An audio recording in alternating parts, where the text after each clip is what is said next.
Hi guys, magandang umaga po. So for today's video guys, so papalit tayo ng rack and pinion ng Rabor ni Sir.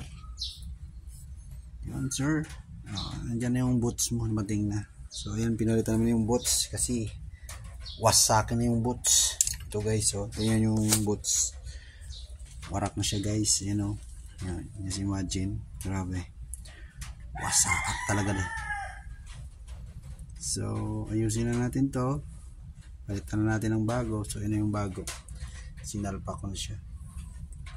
So ayan, okay na. So kabit na natin itong rack end.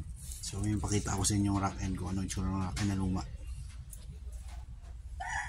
Okay, and yes, ito na yung rack end na sira, tumutunog. Ayan, kumakalansin. Ayan. Ayan.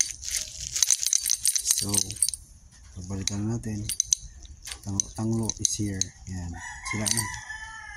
Maramdaman ninyo yan pag magligo kayo, para mag-aagawan yung manibela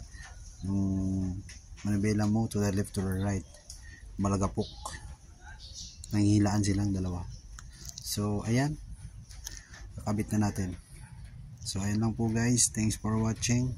Nakabit ko na, madali lang naman to, 24 na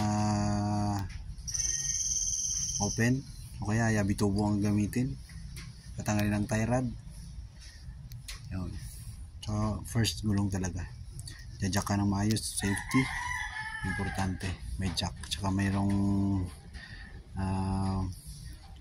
sa likod mayroong kalso para safe yung pagpalit natin ng rack end. Tsaka ang dulo naman ito is tie rod naman, hindi ito sa dulo ito. So ayun po, okay na, thanks for watching, bye bye.